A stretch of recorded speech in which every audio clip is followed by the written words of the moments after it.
What's going on, everyone? Austin John Plays here, and today I'm going to be going over how you're going to be getting all 53 Paraglider fabrics in the entire game of Legend of Zelda Tears of the Kingdom.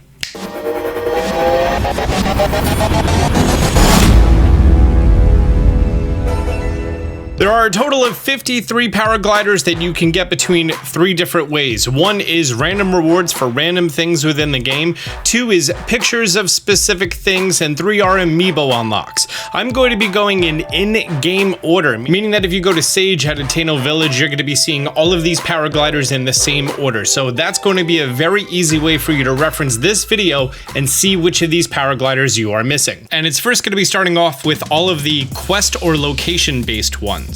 The first is going to be the ordinary fabric that you start the game off with.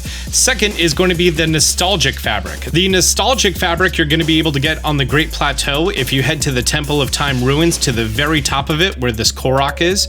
Here, you're going to be able to get the nostalgic fabric. It makes sense because this is where you got it in Breath of the Wild. Third is the Royal Hyrulean fabric. For the Royal Hyrulean fabric, at Hyrule Castle, you're going to be seeing the lockup over here.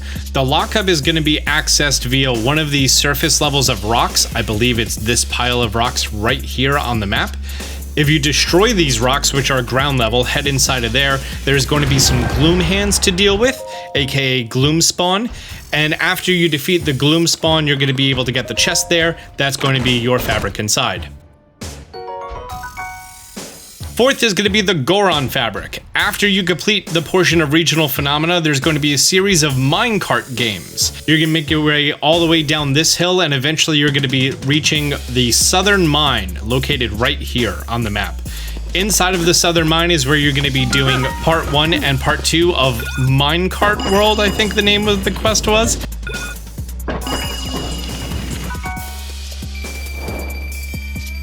And then after that, you're going to be able to do part 3, which starts at the shrine right next to Death Mountain Crater.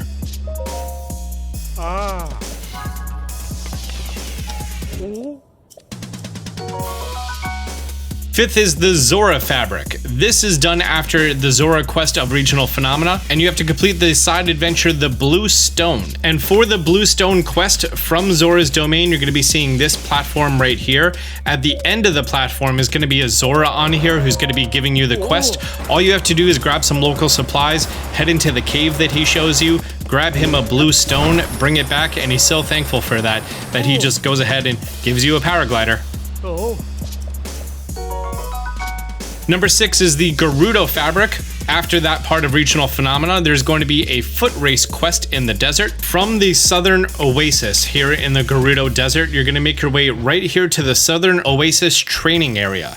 And here you're going to be seeing a Gerudo standing. She's going to require you to, I think within 3 minutes, make your way all the way across the desert. You can run with sand boots, you could take a speed up potion, you could build a Zonai device, you could sand seal race, whatever you want to do, as long as you get there within that certain amount of time while going through all the goals, you're good. 7th is going to be the Sheikah fabric. After you purchase any piece of clothing in Kakariko Village, this is going to be a gift with that. It doesn't matter if you did the quest to help grandma out or not.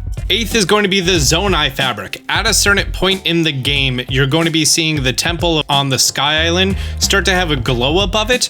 If you head up there, there's going to be a steward to speak to, in which case you're going to be having to, within the course of 1 in-game day, I believe it was, you have to make your way and light 3 campfires, but you can't touch the ground, which is a pretty neat thing for that. So I'm pretty sure it's going to require you to have the Zora armor, and you make your way through the quest that way. 9th is the Korok fabric. This is obtained in a secret room inside of the Great Deku Tree. If you ascend up right about here, you're going to be able to speak to this Korok, which you're going to have a side adventure for this. You just need to give him a few flowers, he decorates the place up, and you get the Korok fabric. 10th is the Hudson Construction fabric. This one is a reward for completing the Tarrytown questline, which I believe is called Home on a Range. 11th is the Lucky Clover Gazette. This is going to be gifted to you after completing 2 of the stable quests on your way to get the Froggy armor. 12th is the Lurelin Village fabric. This one is after the Rattled quest. You have to go to Lurelin Village, clear out all of the monster forces here, and then you have to help to rebuild the entire town, including bringing over 15 actual logs, donating a whole bunch of rice, and then helping with a few tasks here and there.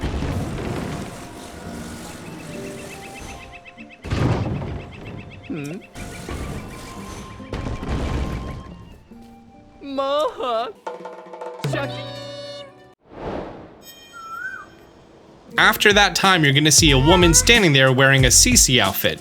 You have to make her a specific dish involving Goron spice. She's going to tell you the specific ingredients.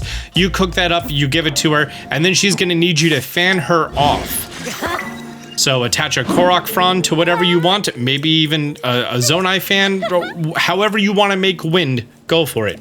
And then this is going to be a reward for that. 13th is the Horse God fabric. This is a reward at any of the stables after you accumulate 5 pony points. Number 14 is the Monster Control Crew fabric. This is a reward after completing all 6 Bring Peace events, including Hyrule Field, Necluda, Farin, Hebra, Eldin, and Akala. Bring Peace to Hyrule Field is going to be at this large monster encampment right here in the middle of Hyrule Field. Bring Peace to Necluda is going to be happening here at Fort Hateno in Necluda. Bring Peace to Farin is going to be happening right here. You're going to be seeing a whole bunch of pirate ships right in the Farin region. Bring Peace to Hebra involves this large monster camp over here in the South Tabantha snowfield. Bring Peace to Eldin involves you going into the Lake Darmon Monster Den, which is right here below the lower of the 2 lizard hot springs in the Eldin region.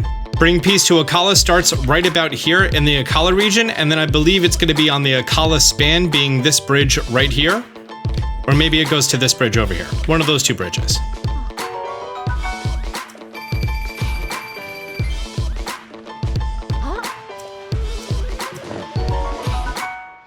Number 15 is the Zonai Survey Team fabric. This is a reward from Wordsworth in Kakariko Village after you complete messages from an ancient era, which involves you taking pictures of all 12 of the ancient texts in the sky.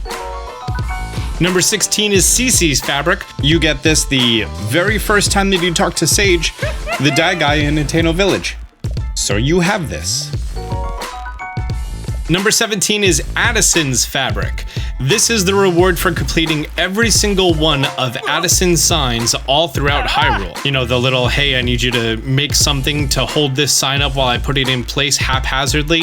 Yeah, you have to do all of those, and then after you're complete, this is the reward for all of them. Number 18 is going to be Robbie's fabric. This is a reward for completing the entire Hyrule compendium, which also requires you to register the new vegetable, which is the sun pumpkin. I have a video based on that. There's going to be a link in the description if you need that. And also make sure that you use selfie mode on the camera to take a picture of yourself holding the Master Sword. Although I think you can buy the Master Sword picture. And do keep in mind that in order to get the elite monsters, which include the whites, the silvers, and the bosses, you do have to complete the game. Number 19 is Colton's fabric, and this is the reward for returning every single Booble Gem in the entire game to Colton. It's a fantastic quest line, and there's some emotional rewards in addition to this fabric. I definitely recommend it. And the final one, number 20, is going to be the Yiga fabric, which is a reward at the Yiga hideout while doing the Yiga quest line. There's going to be a total of 9 fabrics that you're going to be able to get in this game that require you to just take a picture of a certain animal and then show that picture while it's still in your pad to Sage over here. And then he's going to be unlocking that fabric, including the picture of a horse, a Cucco, an Eldin-Ostrich, a Grizzlemaw-Bear, a Chuchu, which is how the quest starts off, an Aerocuda, a Stalnox, a Lynel, and a Gleeok. I also tried, and a King Gleeok didn't work. It had to be a regular Frost, Fire, or Thunder Gleeok. And then the last 24 fabrics are all going to be locked behind specific amiibos. Number 1 is the Tunic of Memories for Archer Link. Number 2 is the Champion's Leathers, which is the Tears of the Kingdom Link. Pixel Fabric is going to be for the 8-bit Link from the 30th Anniversary Edition. Bokoblin is obviously from the Bokoblin amiibo from the Breath of the Wild series. The Lon Lon Ranch fabric is going to be for Young Link from Super Smash Bros. Or the Ocarina of Time Link from the 30th Anniversary Edition. Majora's Mask is going to be for the Majora's Mask Link from the 30th Anniversary. Sword Spirit fabric is going to be for Skyward Sword Link from the 30th Anniversary. Hylian-Hood fabric is going to be for Rider Link from the Breath of the Wild series. is going to be Link from the Link's Awakening Switch series. The Princess Zelda fabric is from the unreleased Princess Zelda amiibo from Tears of the Kingdom. At time of recording, this amiibo doesn't exist. However, using NFC cards or coins or code or however you want, you can actually get this early. I have a video on that in the description if you want.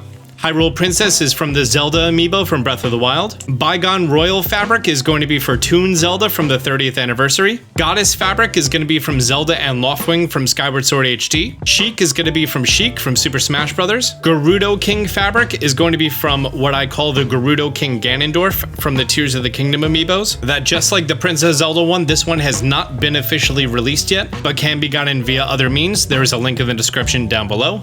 The Zora-Champion is for Mipha from the Breath of the Wild Champions. Goron-Champion is from Daruk, Breath of the Wild Champions. Rito-Champion is from Revali, Breath of the Wild Champions. Gerudo-Champion is going to be Urbosa, Breath of the Wild Champions. Ancient-Sheikah fabric is going to be from the Guardian amiibo from the Breath of the Wild series. The Mirror of Twilight can be obtained with either the Wolf Link from Twilight Princess HD, or Link from Super Smash Bros., or Link from 30th Anniversary Twilight Princess. The King of Red Lions fabric you can get with Toon Link from Super Smash Bros. Or Toon Link from the 30th Anniversary. Princess of Twilight fabric can be obtained with Zelda from Super Smash Bros. And the final one, number 24, is the Demon King Ganondorf, which is going to be from Ganondorf Super Smash Bros. Series. And that's all 52 Paragliders in the entire game, how you can unlock them, and what is required, including a little under half of them that are going to be amiibo based, and 2 of them are not even released yet. I do like how some of them are going to be rewards for doing very large, lengthy things like the Colton's fabric. Because of that, I think it's one of my favorite. I also really like the look of the Robbie's fabric being sort of minimal, sort of a gradient gold. The Addison's fabric, it's just a little too loud for me, to be honest with you. But I want to know what's your favorite fabric and why it's your favorite fabric in Tears of the Kingdom. Do me a favor, leave a comment down below. If you're new to the channel, be sure to subscribe, turn on notifications. Until next time, Austin John out.